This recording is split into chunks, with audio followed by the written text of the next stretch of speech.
Good evening. I'm delighted this evening to have the very interesting presentation by one of our own members. We haven't had that many this year. The Denial of Character Pathology in Psychotic Patients and Their Doctors.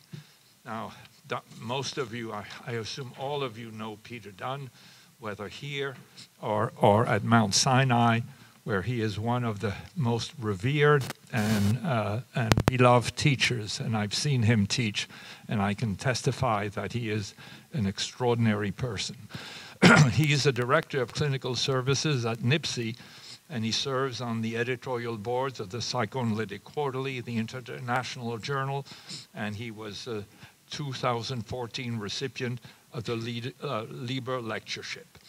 And I'm delighted to welcome him and look forward to a very interesting presentation. Peter, it's all yours. Yes, hiya. Does this work? Yes. Get me a glass of water. Thanks. I'm going to talk today about the denial of character pathology in psychotic patients and their doctors. This topic interested me from three directions. One, it was I had a patient at the time, this was a couple of years ago, who was a tenured professor in experimental physics, and he had his first psychotic break at age around 40, and came to me afterwards, and he had wasn't really able to read. He lost his vision, as people do when they hit 40, but he would not acknowledge it. I guess you'd call it hysterical unblindness, or I mean, he really and because of this, ostensibly because of this, he couldn't go back to work. But it was, remarkably phenomena, and it connected to me because I remembered that when I first needed glasses, for about a year, and I'm very much a doctor who thinks of himself as a doctor. I have brothers who are physicians, so it's very important to me to think of myself as a doctor. And I was dealing with this as if this was the most mysterious ailment that ever hit the earth. I just couldn't figure out what was happening, and I went through, Google and so on and so forth, until I went to the ophthalmologist, who taught me how not to address a denial. I said, he did a thorough exam. I said, what have you concluded? He said, "You're old." It's a horrible, horrible experience. So, I felt some in touchness with the experience that this man was having. At the same time, in teaching at Sinai, I was struck by the fact that the residents, like my patients, could fully accept that they either were or had been psychotic. Not all of them, but many of them. And they held on, they accepted their diagnosis. In fact, it almost became like a transitional object for them. They valued their diagnosis. It seemed to soothe them, to make them feel safe and organized, as if they had a friend, as if they had an answer to every accusation that was hurled on them. But their character pathology, which was invariably quite extensive, to that they were blind. In fact, they were blind as bats. While I was pondering this, I went to the movies, and I saw a wonderful movie called Silver Linings Playbook, which was the first time I had seen Jennifer Lawrence, which has nothing to do with this presentation. And that movie surprised me because I was trying to get away from it. And the movie is about a man who has a psychotic break in his 30s and who accepts his diagnosis of bipolar disorder, one manic episode, severe with psychotic features. But when his character flaws were pointed out, his impulsivity, for example, his trouble with affect tolerance, he not only he wasn't offended. It was like, he didn't hear you, and he didn't know what you were talking about. He got a smile on his face, and he just didn't recognize this. I was dealing with the same phenomena from 3 angles, and that's what I want to talk about. I was struggling to see how the central axis was the patient, and I was struggling to address his denial. And of course, the way we address denial is that first we, really hone in on something so that it is crystal clear, and we don't shoot until we see the white of their eyes. That is, that you wait until something is very right in front of us, and then we point it out. And many patients, the traditional thought is that most people, Frank talks about this in one of his papers, character analysis is very difficult, that there's a lot of resistance to character analysis. But, if you're pointing at an ego deficit, I found a lot of times patients of all stripes, including this group, felt actually understood, and they knew what I was talking about, and they wanted to know how one goes about living with such a problem. Are there, strategies? And in patients where that didn't work, and of course there were many, we usually deal with it as we deal with things in general, as looking for some, affect, some form of anxiety that is generated by this awareness, and then we point it out. Like one patient who was quite impulsive at a moment, and that was, threaded through his life, but I didn't address it until a moment when he spilled coffee on himself in the office, and then annoyed, took the empty coffee cup, and hurled it 10 feet to get to the waste paper basket that was next to me. So he missed too. And this was a good time to bring this up. And when I did, he took offense. So he was a guy. He wasn't grateful. And as I reflected on it, I realized I had embarrassed him, and I remembered in his history that he had told me he had been a bedwetter as a kid, and that at his cousin's bar mitzvah, he was sitting at the table with a whole bunch of his relatives, and his mother was talking to his aunt, asking advice about how to deal with Charlie's bedwetting problem. And so I brought that back into the session, and said, I said I wonder if I had, unwittingly embarrassed him, and maybe he felt like I was calling him, childish or something, and maybe it was resonant, and I brought in this experience with his mother at the bar mitzvah.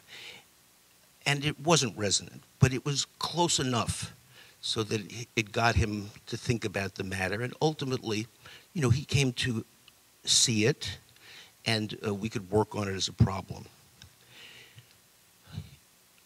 But that's not what I'm talking about. I'm talking about patients who are blind as bats, and that when you put it right in their face, they can't see it.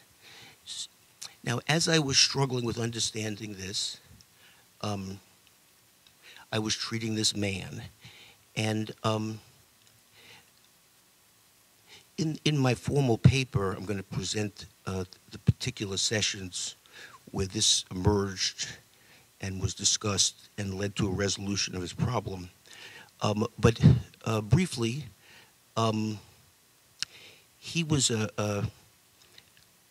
raised by a wealthy mother who was a very prominent author who had no friends but thought she had friends because she had a lot of friends, but all of the friends were in her employ, as my patient would point out. And that, he would say sardonically that she doesn't realize they're being nice to her because she's paying them. She had relatively little interest in this boy and then man, even though he would have been a son that I would have been proud of. But, he was odd. He was an eccentric kid. He was a nerd, I guess you'd say. And the things that he was wonderful at, which is explaining theoretical physics to me, didn't excite the mother. But she was cordial to him. That's how he would say, she's very cordial to me. The father was a man who came home for dinner and then went to his charitable events and had very little to do with the boy from his conscious memory on, though he did recall several times when he was beaten by the father. He was hospitalized. He became a tenured professor at a local university, which is quite wonderful. And he had the misfortune of going on to Rate Your Professor one day, where he discovered where the students described him quite accurately, which is that he was a strange man.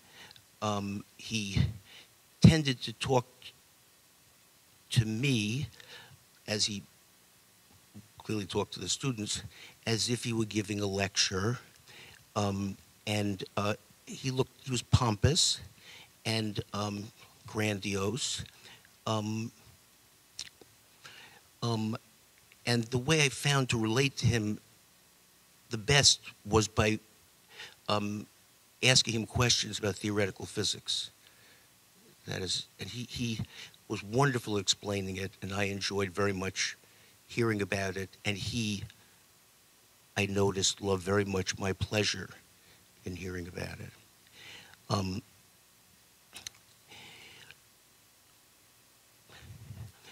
One day, in the middle of one of these discussions, because he had nothing else to talk about,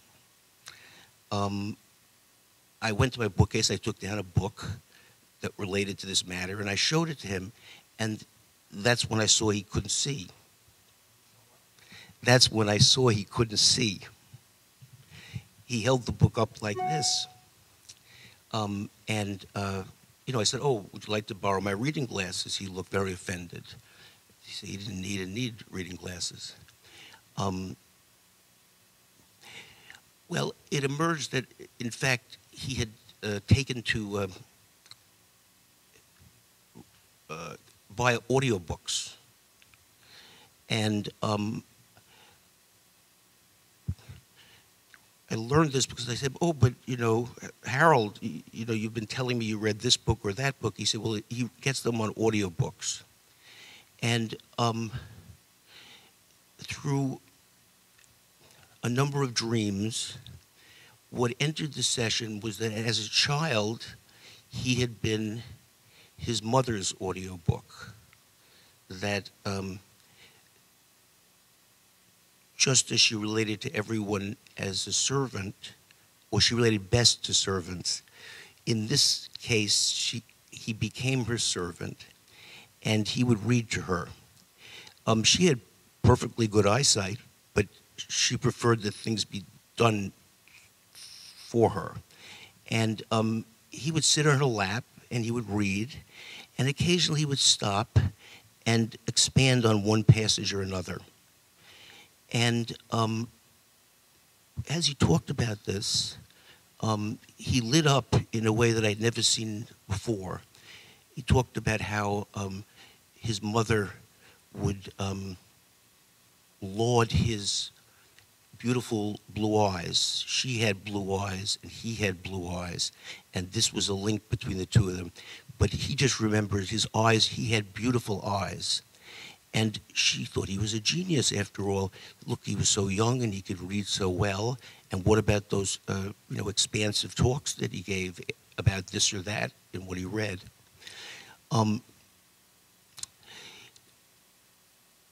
This emerged as an island of pleasure associated with a number of other memories of a similar kind and a plethora of moments in time with mother, teacher, and so on. And of course, I reflected on the fact that I had naturally I thought I had found a great technique to relate to a difficult patient, but in fact, I had folded into this transferential pattern. And that around this, he had organized the, you might say, a grandiose, idealized self and a view of himself as someone who his mother was proud of and who his mother was happy in his presence and whose mother wanted to be with him. And that this memory system was enough for him to, so to speak, form a central mental structure around which he organized much of his character, because it warded off the predominant experiences, which were also registered, which was that he might as well have been chopped liver as far as the mother was concerned, and the father. And around that experience was a much larger penumbra of experiences, which he talked about with great pain, and which related to the many experiences that mental patients have of their childhood, of being regarded as weird or strange, and being disappointments to people. And in the paper, I'm going to indicate how in the course of this,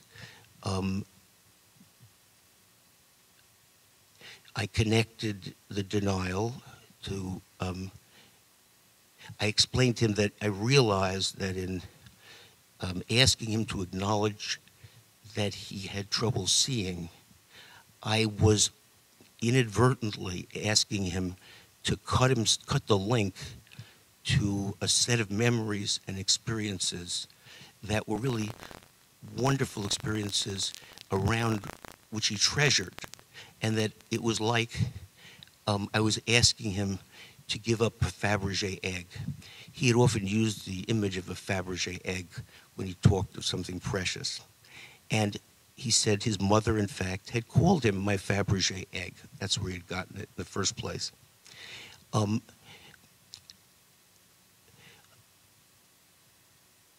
So it worked with him. I tried it out with somebody else. Another patient who was, had been hospitalized a number of times, the last time with a suicide attempt, in which an elaborate funeral, elaborate directions to her best friend about how her funeral should be conducted was detailed. You know, she was an administrative assistant in a museum, and she was very obsessional, and so the directions were beautifully organized. I think I'm going to use it for my own funeral. It's a little joke, not a good joke. Anyway, so she was also a very odd-looking woman. She was around 63 at this time, and she dressed like she was 16. And she wore a style of dress that I actually had to ask Kathleen today to what it was called, and then to Google it.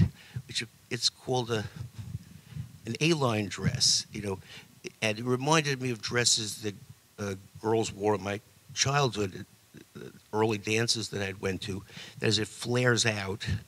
And they were also dresses that were brightly colored. She especially favored yellow in its brightest shade. And, patients before and after her would always comment about her in the most unflattering way. Things like, "I hope you can help her, doctor," Now, I didn't address this because I felt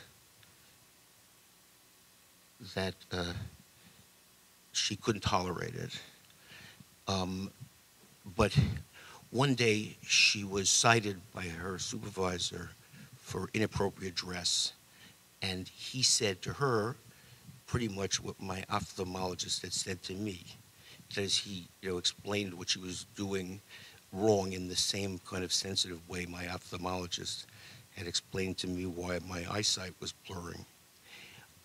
And she came in great tears about what an asshole he was and so on and so forth. But I felt I should address it because it seemed to threaten her job. He said the dress was inappropriate. Sometimes she wore these dresses short. And, I said, well, maybe we should look a little, maybe there's something in it, who knows. And I addressed it from many angles. And I addressed it as her wish to be a teenager again, a fear of aging, all manner of things. That is, I addressed it without addressing the denial. I just addressed it as if she understood it to be so. But of course, when we talk about focusing on an ego deficit and noticing the patient denies what is plainly before us, the us that is before is us. So we're talking about the outer face of something. The inner experience of it, of course, is what is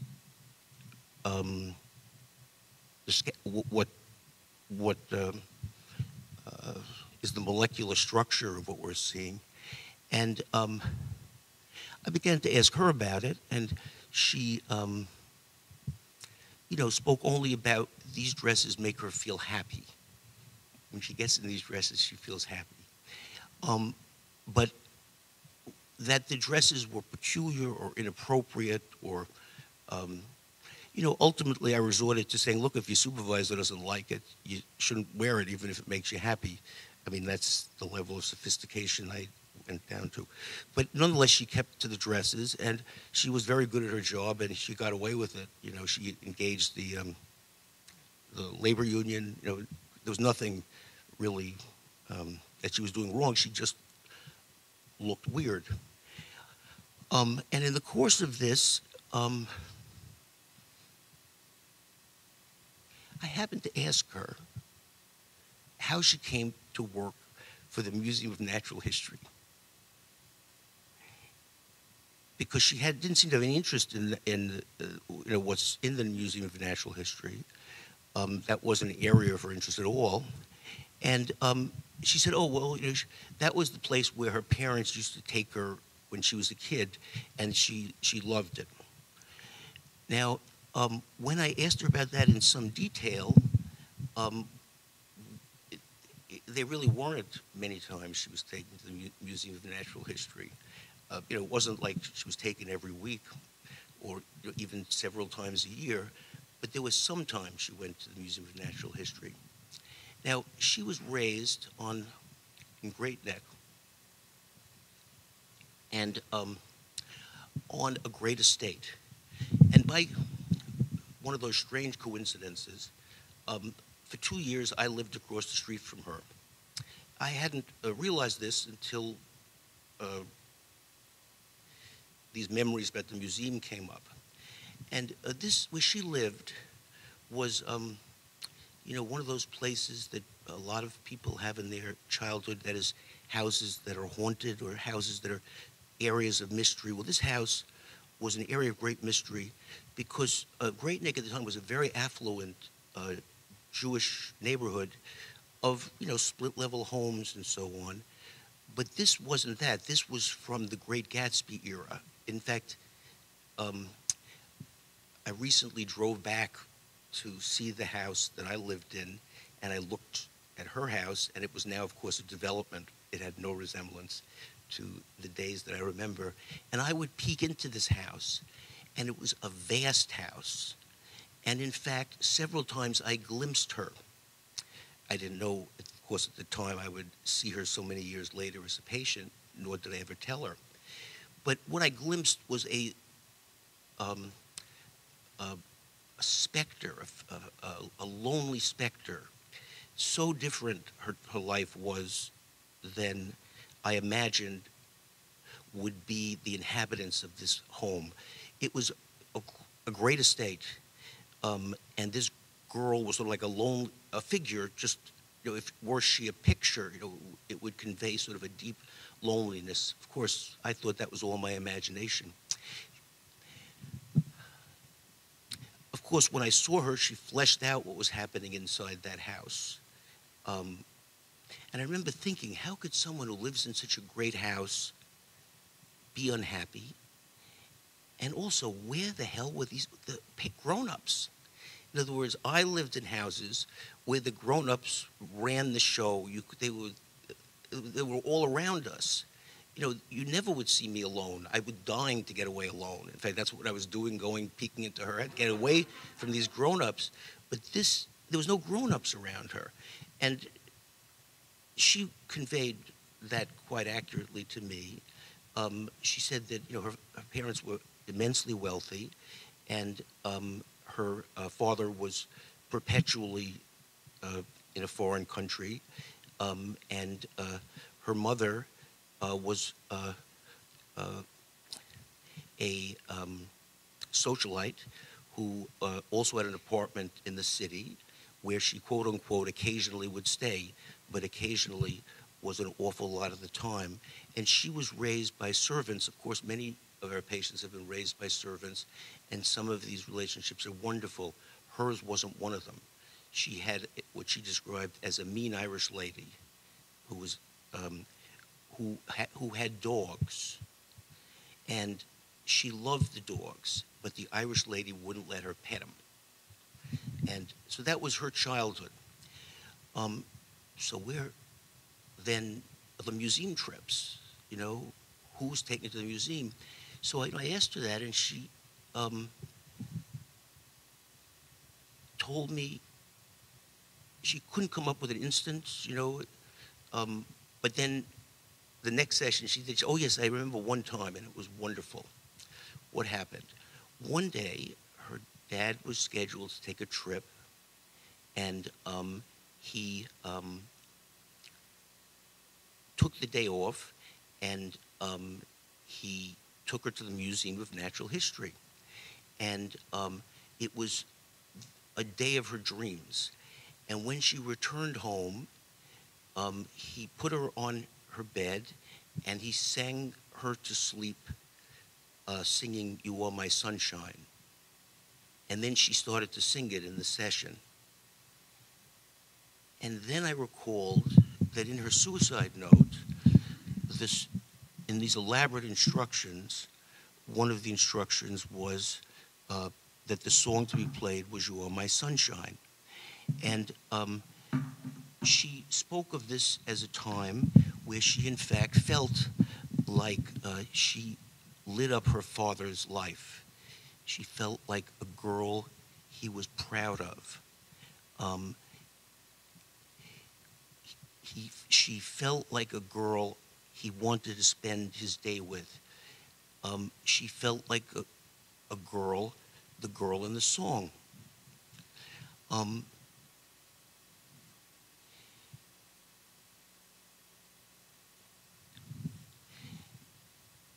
I thought of the lonely girl I had seen as a kid and this experience, and I imagined it, how I would feel, what would go through my mind when someone would sing it. And what came to my mind whether it had anything to do with what came to her mind, I don't know, was the fact that the sunshine, that the sun was yellow, and that and then she talked about this as a time she'd been very happy, and she talked about putting on the dresses as a time that was very happy, and through what is a much more complex process than this presentation allows, I was able to convey to her my understanding of why she had to wear a yellow dress and work in the Museum of Natural History, that this was an island of times when she felt her father loved her, and it was the happiest moment of her life. And with this girl, as opposed to the man, this was an island with a very small penumbra. There were very few of these experiences, but there were many moments that she could recall.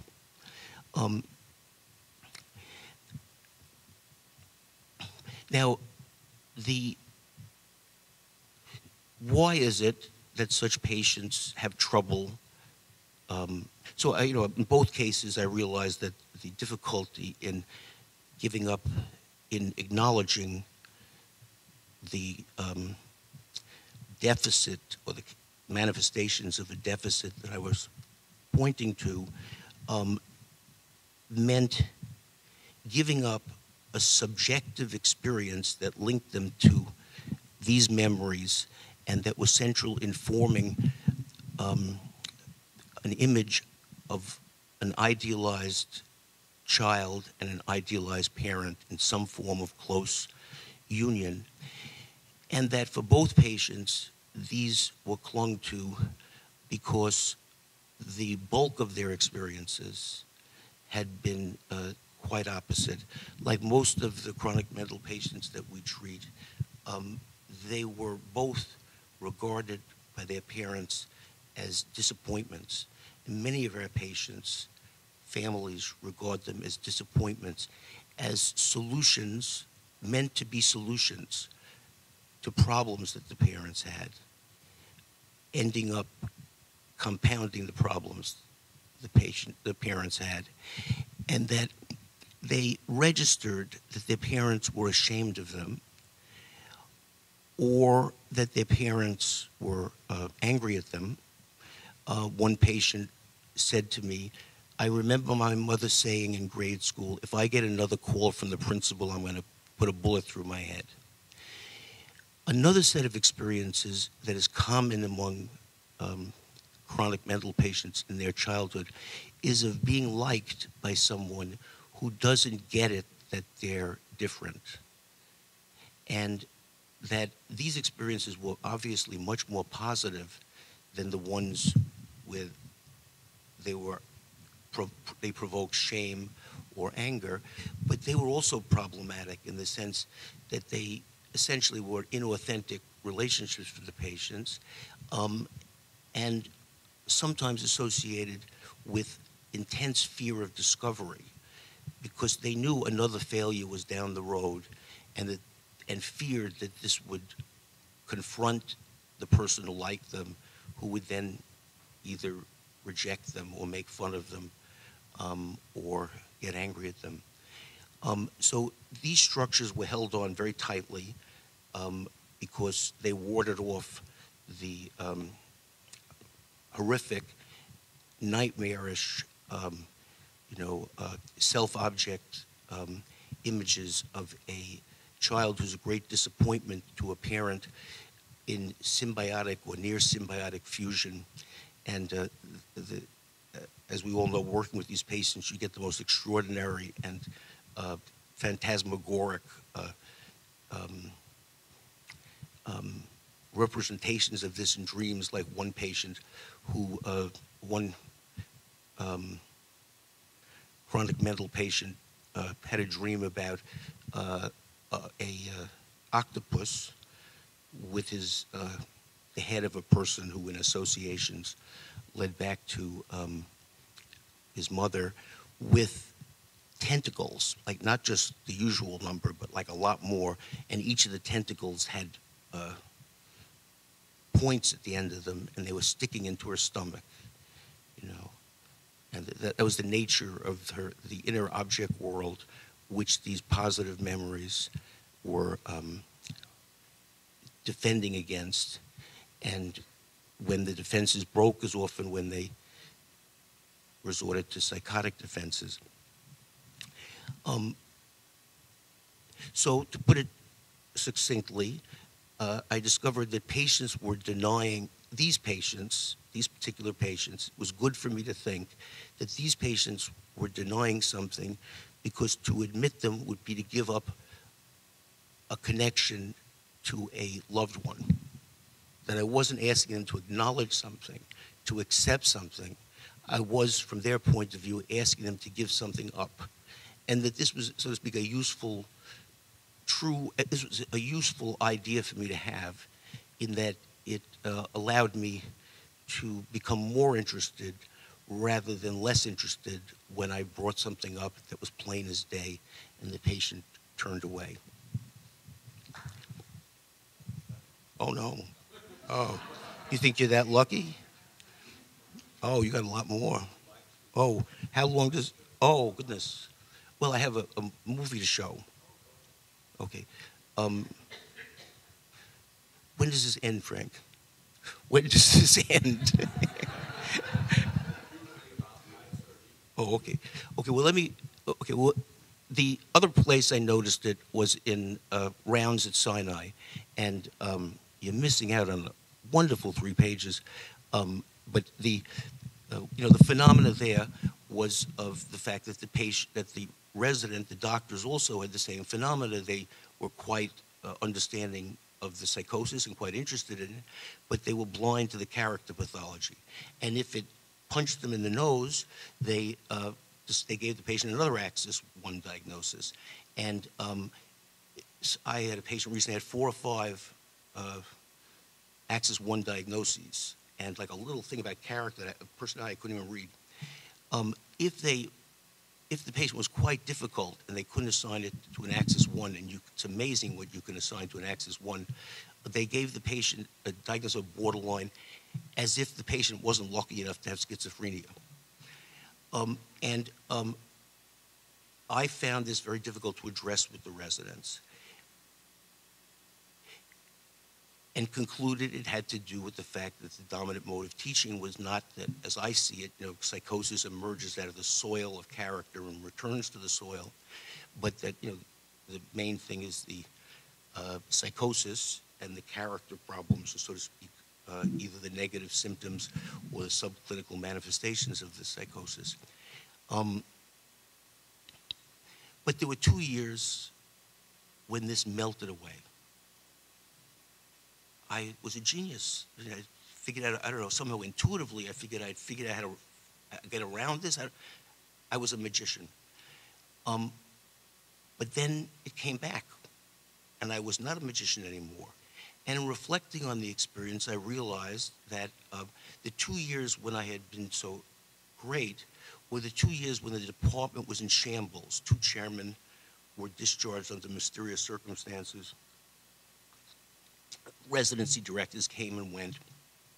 And it was a period when the residents were feeling very insecure in the relation to Sinai.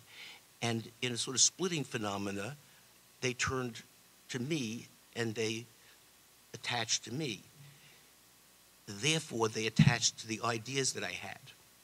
And that when the department not only reconstituted but got better, I lost that transference, and accepting what I had to say, which I was viewing as denial, meant to them giving up a tie to the people who had now become their new version of parents and family. There's a lot more to say about this, and I'm so sorry you're going to miss out on it. Okay, now, the third place I saw it was in the movie Silver Lining Playbook. And I've reduced a 2-hour movie to 15 minutes.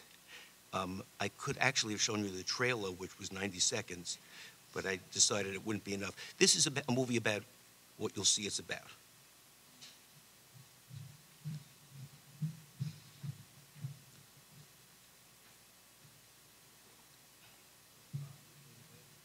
It's a 15-minute program. Is it okay for you to? Is there a place?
What, are you kidding me? Sundays? I love Sundays. I live for Sundays. The whole family's together. Mom makes brajol.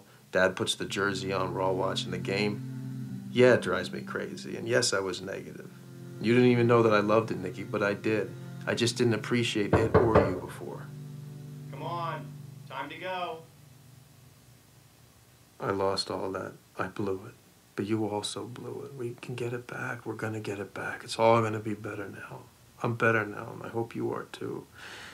And I'm gonna...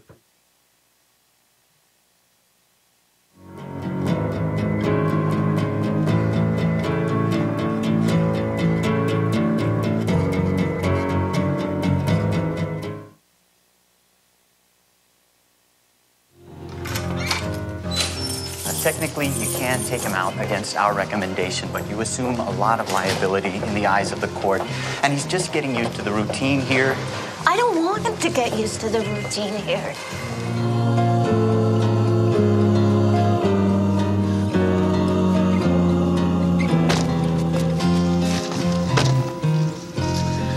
Hey, Mom. Can we give Danny a ride to North Philly? What? I don't understand. Oh, no, it'll be fine. It'll be fine.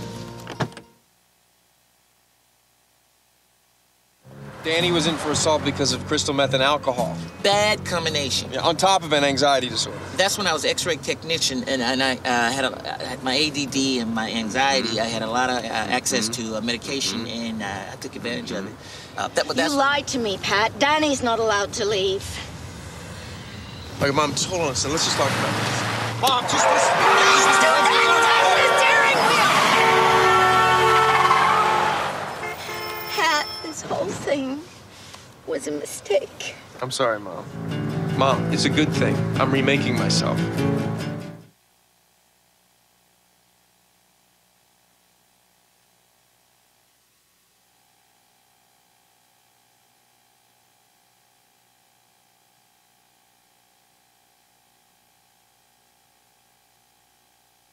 With the little glasses and long, scraggly hair. What about the lightning with the kite? He stood in the storm with the kite. He wasn't on a $100 bill. Nobody would even know who he is. He got so many of these things. Don't touch it. I didn't even touch him. Why you? Don't blame me. Who did this? Who took the remote? What's this? Hey.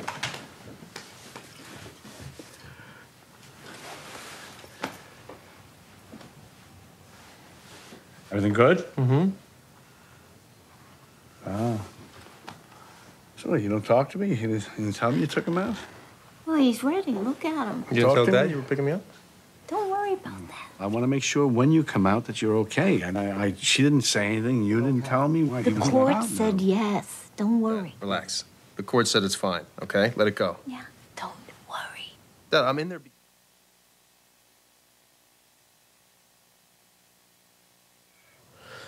I'm not going to take any meds. I should just tell you that right now. No, you have to take medicine. medicine. I'm not going to take any meds. No, look, it makes me foggy. No, you will have to take medication. I don't want to need meds, doctor. I'm sorry. Look, I am not the explosion guy, okay? My father is the explosion guy. I'm not that guy. He got kicked out of that stadium. He beat up so many people at Eagles games. He's on the exclusion list. I have one incident. One incident can change a lifetime. But I'm ready. I'm ready to take responsibility for my side of the street. She just needs to take responsibility for hers. What's hers? What's hers? Mm-hmm. Are you joking? Well, let's go back to the incident.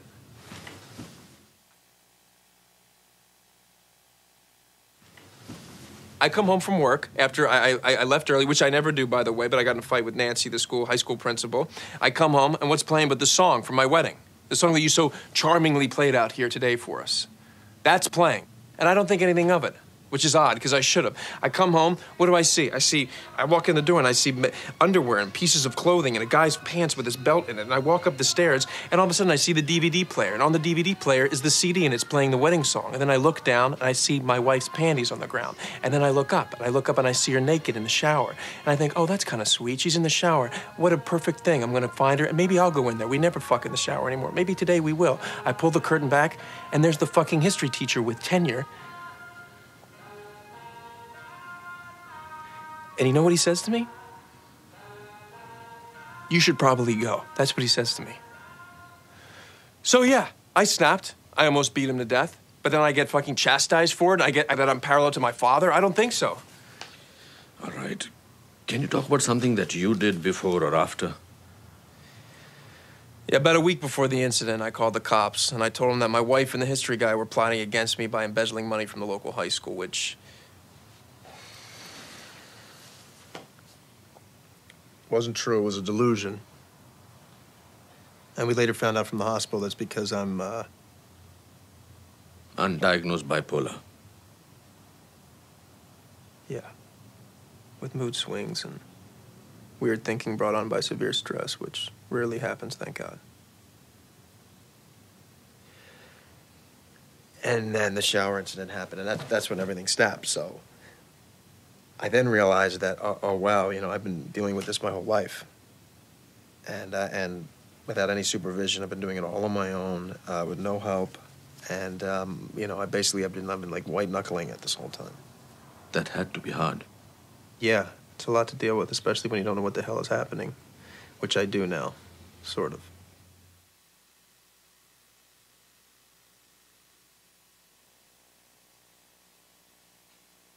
Can we show them the house? Please, please, please, please, please. The whole house? The whole house. Yeah.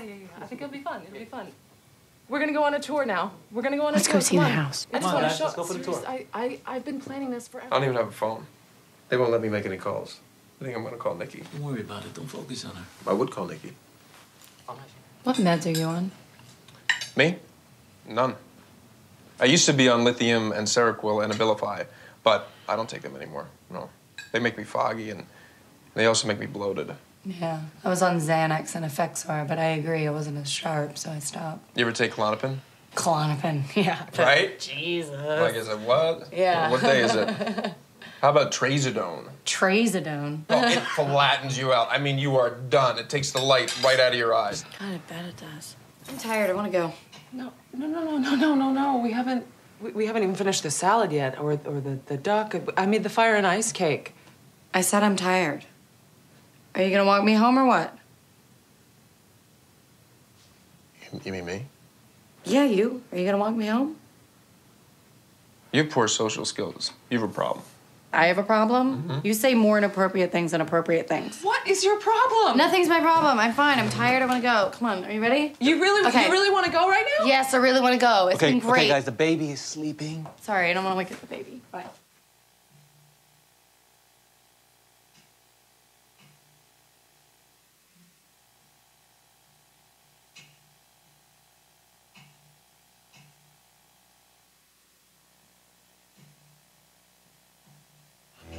Mom, I can't find my wedding video. Mom, wake up. What is it? Where's my wedding video? It's after 3 o'clock. What are you doing? I looked in here, but this is all your shit up here for your sewing and everything. Did you put it up here? What about in your father's study? Don't go in my study. Dad, not now! Would you put it in here? Makes no sense for you to put it in here. Patty, what are you doing? He's got all his Eagles videos. We were in one video of my wedding. Is it here? I mean, Patty? wait. It's probably in the attic. What? Are you going in my study? Feels to me like you want to hide my wedding video. No, I'll see anything. You think I can't handle it? Please stop yelling. I'm not yelling, Mom. I'm just frustrated because I should have my fucking wedding videos. Pat, I already looked all over there. I'm not calming down. I don't give a fuck who here. I'm not calming down. Anybody can wake up. I'm not ashamed of it. I'm not ashamed of it. Let the whole neighborhood wake up. I don't care. Stop it! Stop it! No, Mom. What's going on? Hey, it's my wedding. It's my wedding video. I can't watch a video now.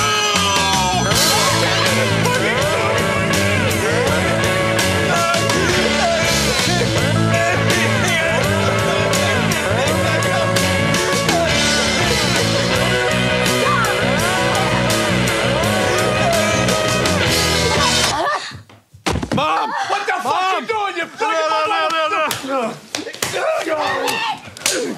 Get off me, girl! I'm not doing anything. I'm not hitting it. He's hitting Oh, me. my God! I'm sorry.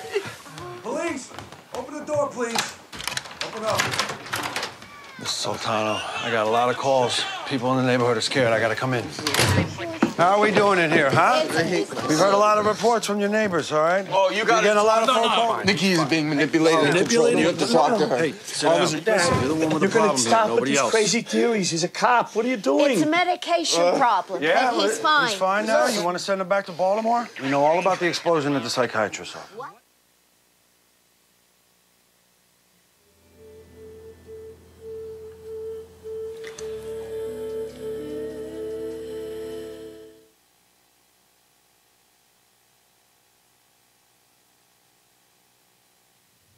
Nikki's waiting for me to get in shape and get my life in order, and then she's going to be with me. And that's better than any medication. Pat, there is a possibility, and I want you to be prepared for it, that she may not return. True love is about letting her go and see if she returns. In the meantime, if you listen to that song, I don't want you to fall apart. So get a strategy, okay?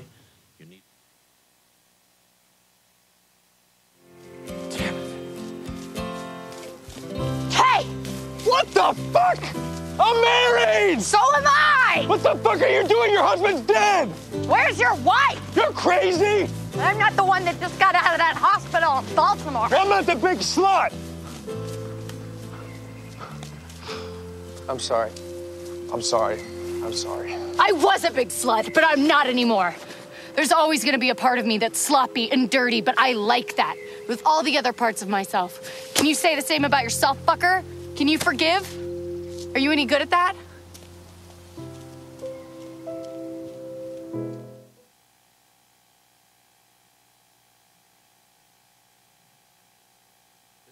She said she's not a whore anymore, but she likes that part of herself, along with all the other parts of herself. And can I say the same?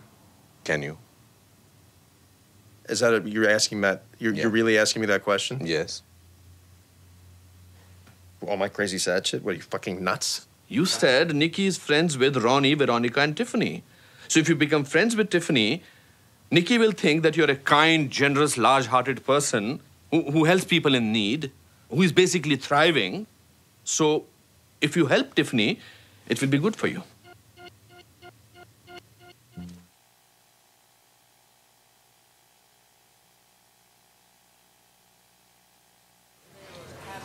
So how's your thing going? Dancing thing? That's good. How's your restraining order? I wouldn't actually call the restraining order my thing, but getting back with Nikki is, and I think I'm doing pretty well. Except for a minor incident with the doctor's office. And the so-called incident with the weights. Yeah, that was the thing with my parents. I wish I could just explain it all in a letter to Nikki because it was minor, and I could just explain it and let her know that I'm actually not out of control. And that I'm doing really well.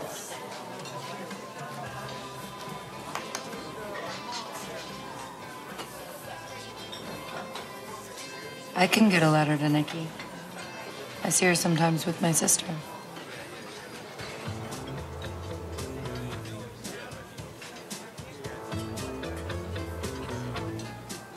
It would be so amazing if you could get a letter to Nikki from me. I'd have to hide it from Veronica. She's not into breaking the law, which this letter would definitely be doing. But you would do it. I'd have to be careful. I'm already on thin ice with my family. You should hear how I lost my job. How'd you lose your job? Having sex with everybody in the office. Everybody? I was very depressed after Tommy died. It was a lot of people. We don't have to talk about it. Thanks. How many were there? 11. Wow. I know. I'm not going to talk about it anymore. Okay. Can I ask you one more question? Were there any women? Yes. Really? Yes. What was that like? Hot. Jesus Christ. Was it like older women, a sexy teacher who wants to seduce you? Made me sit on her lap and do things, yeah. What? You sat on her lap? Mm-hmm. She told you what to do? Mm-hmm. Oh, my God. Nikki hated when I talk like this. I feel like such a pervert. Maybe we should change the subject. I don't mind it. You don't, do you? No. And then they fired me, sent me home, and put me on some meds. I get it. The song that was playing with my wife was in the shower with the history teacher. I heard about that. This is my wedding song. When I hear it, I go kind of crazy. Sometimes I hear it when it's not even playing. Wow. Yeah. So they put me on medication, which I feel ashamed of. Yeah. So I know. Mm-hmm. I just gotta get a strategy, you know? Well. Yeah, she said you were cool, basically. Basically. Was I some percentage not cool? No, she said you were cool, but, you know. No, I don't know. Sort of how you are. It's fine, relax. What do you mean? How am I? What does that mean? Sort of like me. Sort of like you? I hope to God she didn't tell Nikki that. Why? Because it's just not right lumping you and I together. It's just wrong, and Nikki wouldn't like that. Especially after all the shit you just told me. You think that I'm crazier than you? Because well, we're different, I mean. Oh my God. Oh, you're killing me.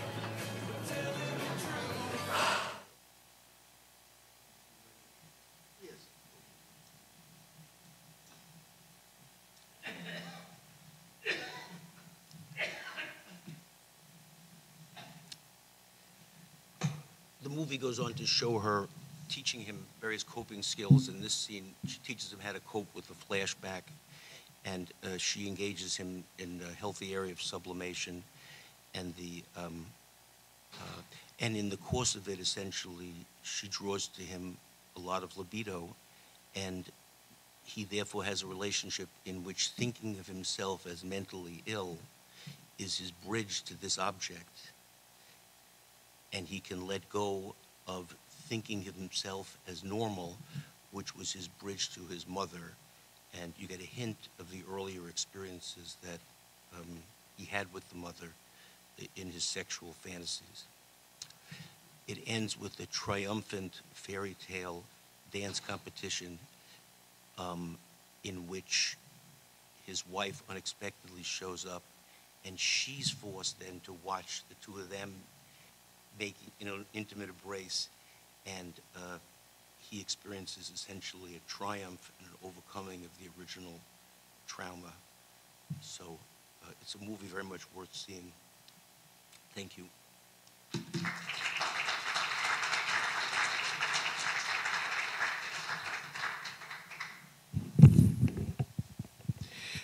Peter, one initial observation and then a question about how you're framing this. First, you give a remarkable sense in your case presentations of the sort of how one needs to be patient in the meandering nature of doing psychoanalytic psychotherapy or psychoanalysis, particularly with more fragile patients, and the almost tactile sense of feeling that you have for where are the defenses, what are the adaptive aspects of defense, and how to work with that. So that is, I found, remarkably artful and often difficult to write, I think.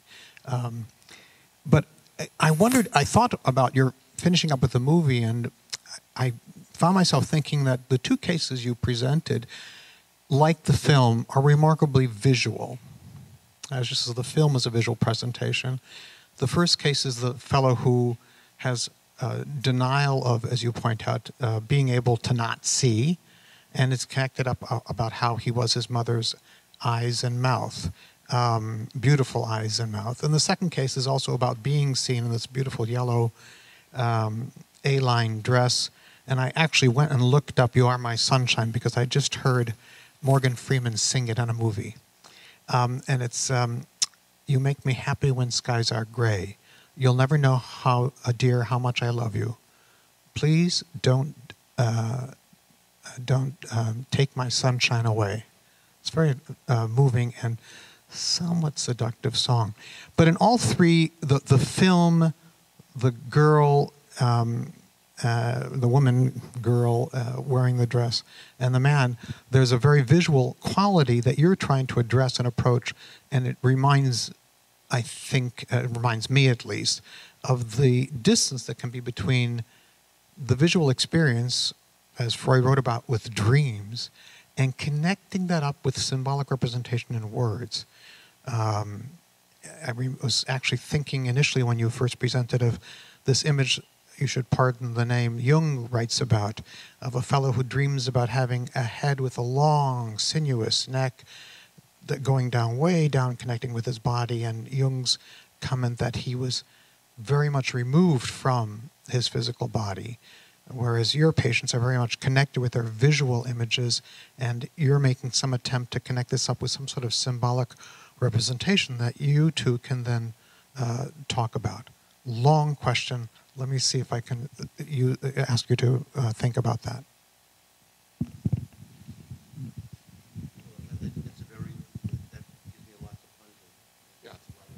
I have a few comments, but I'd like to give a chance for people in the audience to make comments, raise questions, if anyone would like. Yes.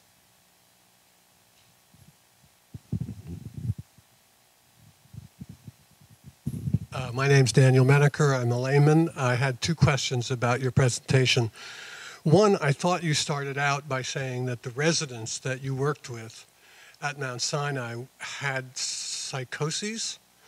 And as a layman, that seemed to me, and maybe I misinterpreted or misheard what you said, that seemed to me a peculiarly strong diagnosis. I mean, I'm just curious, were they periodic psychoses, or did I mishear? And the second question was, in the work that I'm an analysand, and in the work that you described with your patients, the yellow dress, and so on, it seemed to me that what you were talking about, again, was somewhere between the idea of normal unconscious denial and psychosis. So, but then you referred to them as serious mental patients, but they were both functional. One worked in a museum, the other was a evidently tenured physicist professor. So I guess the general question is, where, for a person like me, where's the dividing line between ordinary denial, if there is such a thing, and psychosis?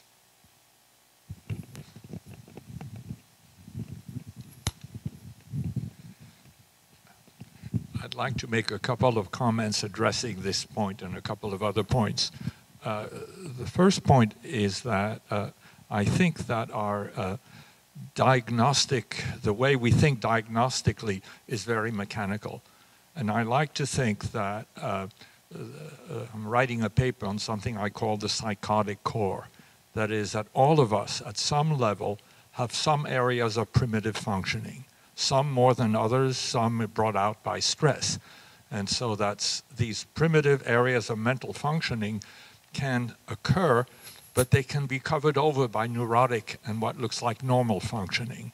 And you have people who are consistently psychotic. So I think that may be partially an answer, that you may have partial islands of psychotic kernel. The other remark I want to make about denial is that denial is a very complicated mechanism, because first there's conscious denial, preconscious denial, denial as an unconscious mechanism. They're not quite the same. Denial of external reality, denial of internal reality, those are all different and very complex. And one of the great qualities of Peter's presentation is he showed that denial in these two patients served one function, as I understood it, which is to preserve an island of sanity, to preserve an island of happiness within what was otherwise a very bleak.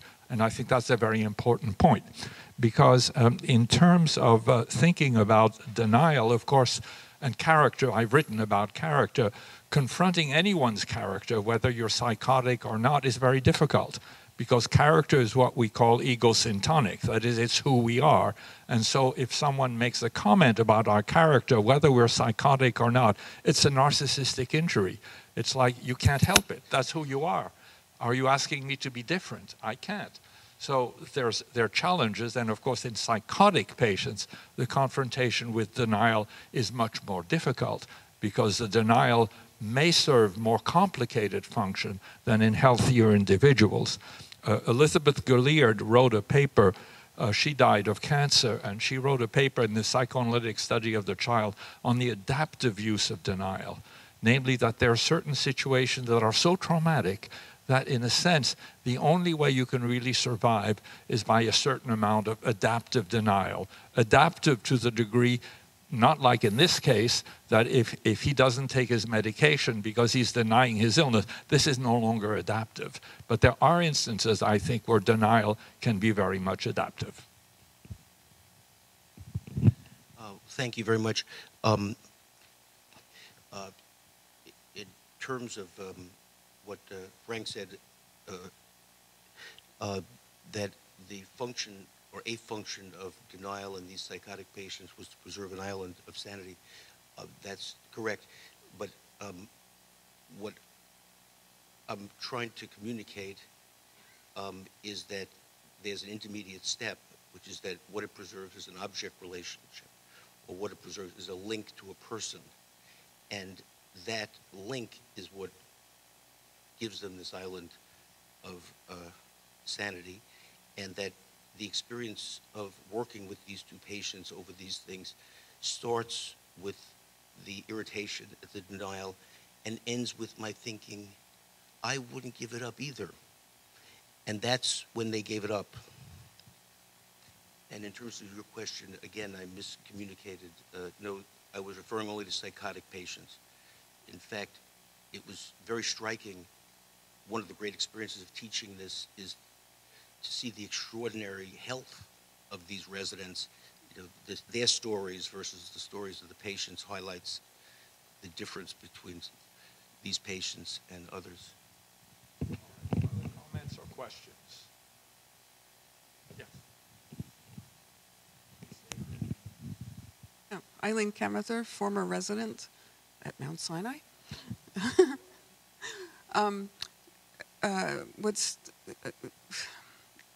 I may not have understood correctly about the professor in not being able to see and his age. I understood your identification with him and the shock of understanding that you needed glasses.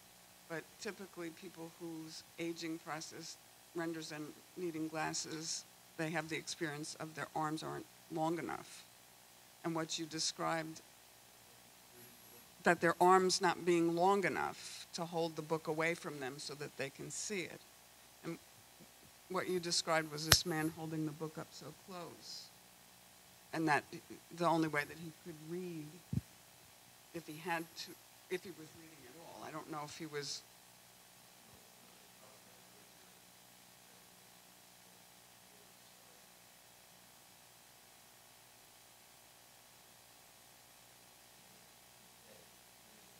So is this more like a conversion hysteria, or this is like psychosis?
I should have realized there was more to the psychosis.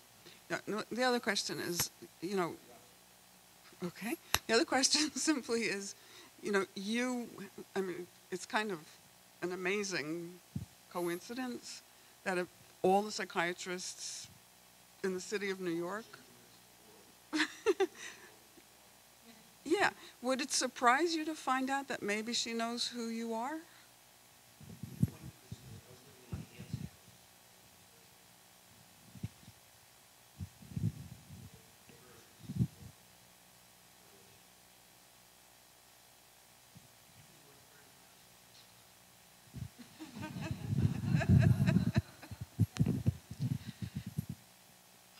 I have a question regarding your concept of denial. I'm a neurologist, so I see a number of patients on a regular basis that come to the office in some denial state.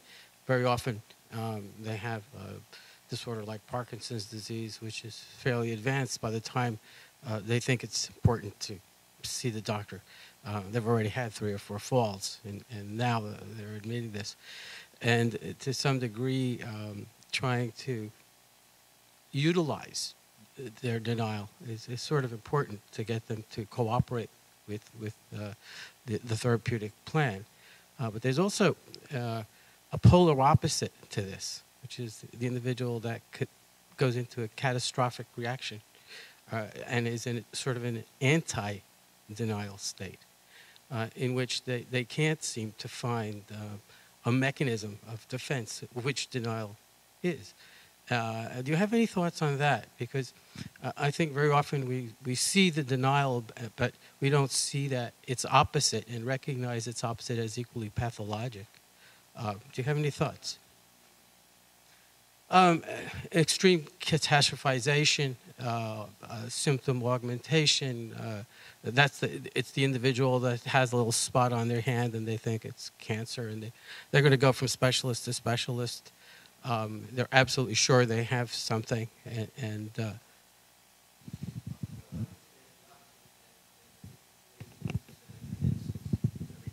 are cases in which the defense of denial was predominant. The cases that you're talking about, somatization and so on, it's a different set of defenses. I wouldn't say that there are people who don't have enough denial about their health.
Subjectively, these are experienced the way these patients experienced it.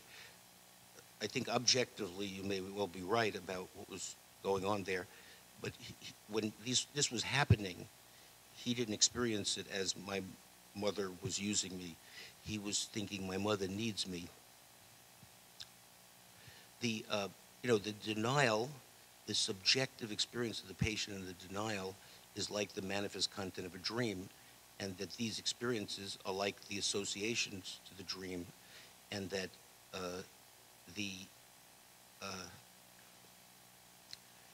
when you deconstruct the dream, when you analyze a dream,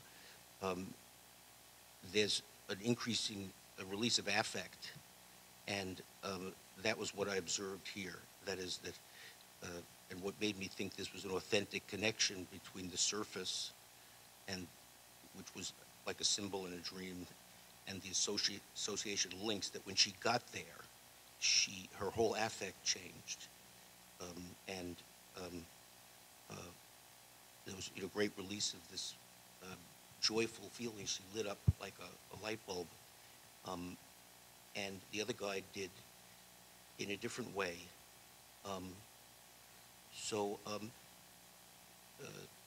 And then with the residents, for example, the applicability for me was that if I understood this denial and I imagined that it linked to the pleasurable experiences with their teachers, let's say the director of residency training, it allowed me to, and I think will allow me, to conduct my classes differently, because, of course, my theory is something that links me to people who I love, which is a language and a way of thinking of my teachers, and that in considering this process, I realized that what I was doing with the residents was trying to win them over. And in fact, many, a small subgroup were always won over, so I was encouraged in my efforts. But in thinking about this, I realized that I should change my heuristic technique, and that I will get less resistance. That right now I'm in a state with the residents like the one you described of being irritated with the denial. And that if I understand that this is something that's it protects a very important object relationship, I'm going to alter my teaching so that what I present is more connected, doesn't pose a threat to their inner tie to the establishment of people who they're connected to. So I think it will be applicable heuristically, because of course I can reframe all of this in biologically syntonic language.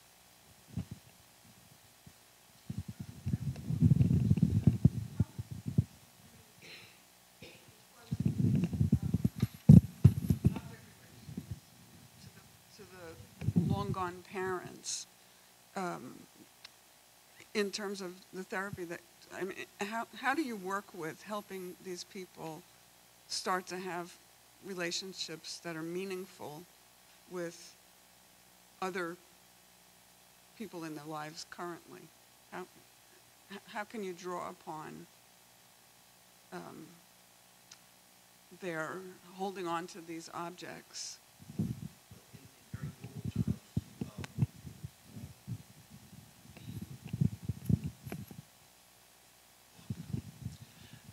In our work together, for example, in each of these cases,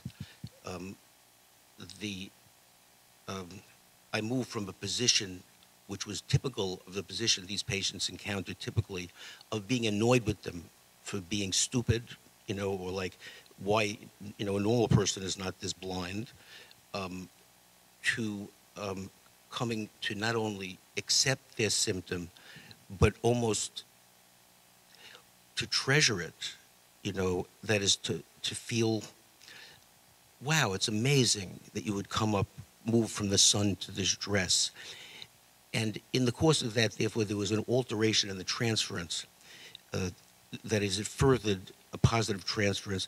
And one might say that the overall strategy of working, or my overall strategy, is the utility of the uninterpreted positive transference, so that then the ordinary ways that one promotes object relationships becomes part of what links them to me. And in order to do that, there has to be, a process which draws the libido to you. And in this, the process was the man's experiencing my pleasure at his work over understanding his denial. I think what Peter is demonstrating is the unusual skill that he has and the multiple mechanisms of how to reach difficult, troubled patients. I think it's generally true when we do psychotherapy that when we interpret something, we try to interpret it just at the level of the preconscious. That is, the patient isn't quite aware of it, but and if you're there just half a step ahead, then you're more likely to be able to interpret. The other point of interpretation that may be useful is that I think that a mechanism, if it works for the patient, you don't touch it. But the patient may become interested in it when a particular mechanism becomes maladaptive. And it's at that point when it begins to hurt that then you have a point of entry to say, you've been doing this but it sounds like it's not working for you at this time. And then can you address what the problem is? Well, the hour is late. I think we ought to... please. We have here really the world authority on this subject, it imposed on him to contribute tonight. Dr. Marcus is really probably the greatest authority on this subject.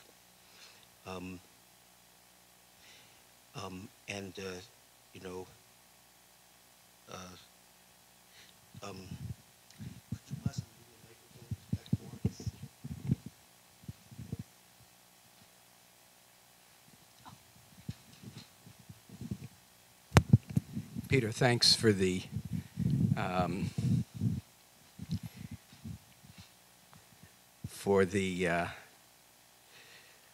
compliment. I would say you are the world's greatest artist at this. And the science is short, the art has to be long. I thoroughly enjoyed your case presentations and the way you demonstrated that the dynamics in the personality and the dynamics in the psychotic material are linked. And one of the problems, I think, with the approach in residency training is the failure to understand the dynamic significance of the delusional material, its links to long-standing personality conflicts and issues and traumas. And then what you've done tonight, the link to the traumatic episodes. And that can actually be traced with patience, with artistry, with persistence. That's what seems to the residents to be unbelievable, remarkable, and way past what they could ever hope to achieve in the residency. And that's, I think, one of the reasons they're either filled with denial or have an idealizing transference. And I have to keep saying when the idealizing transference hits, listen, I wasn't born this way. It's something that I learned and that you can learn. And to see somebody actually do it, however, that's the key to their getting it. And I think that's what's so terrific about your teaching and your thinking. You demonstrate it and you can get it across. And it's inspiring. It's inspiring to all of us. Many thanks.